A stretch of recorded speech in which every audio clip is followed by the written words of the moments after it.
সাগরে যখন তুফানে পড়ে আমি আল্লাহর ডাকে, আবার আমি আল্লাহ যখন বাঁচিয়ে দেই, আবার আমি আল্লাহর সাথে শিরিক শুরু করে। আমরা কি এরকম হতে চাই নাকি? এরকম করবেন? হ্যাঁ না, আমরা তুফানে পড়লেও আল্লাহরে ডাকি, আবার বাঁচায় দেওয়ার পরেও ডাকি কারে? আল্লাহকেই ডাকি।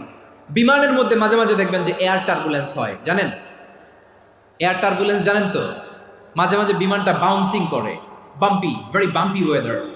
শুনেন নাই? 40,000 ফিট উপরে যখন থাকে তখন পাইলট মাঝে মাঝে বলে, dear passengers, ladies and gentleman, right now we are flying 40,000 feet above the ground and we are passing very air turbulence, very heavy air turbulence right now.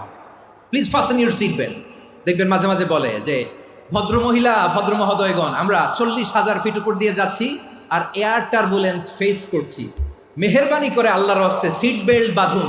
তখন বিমানটা এরকম বাউন্সিং করে, শেকিং করে। আপনারা মুখোমুখি হয়েছেন? ইদানিং এই এয়ার টার্বুলেন্স বেড়ে গিয়েছে। গত বছর আমার ইন্টারন্যাশনাল অনেকগুলো ফ্লাইট ছিল, তো আমি দেখলাম যে আগের ফ্লাইটগুলোর তুলনায় এখন এয়ার টার্বুলেন্স খুব বেশি। আমি একটু রিসার্চ করে দেখলাম, ক্লাইমেট চেঞ্জের কারণে, জলবায়ু পরিবর্তনের কারণে আকাশের বাতাসের মুভমেন্টে পরিবর্তন হয়েছে, ফলে এখন বিমান শেকিং করে বেশি, বাউন্সিং, বাম্পি ওয়েদার। তো বলেন তো, 40,000 ফিট উপরে যখন আপনি, কয় হাজার ফিট?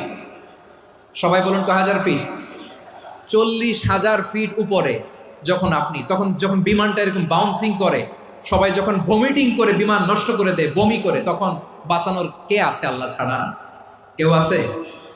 ওই মুহূর্তেও সবাই মিলে একজন ডাকে আওয়াজ করে বলেন, তিনি কে?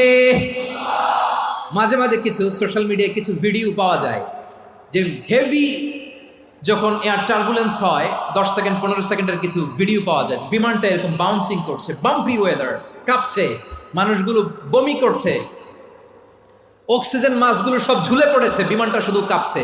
তখন দেখবেন বিমানের ভেতরেও এরকম লঞ্চের মতো চিৎকার আছে না নাই? বিমানের ভেতরেও তখন চিৎকার।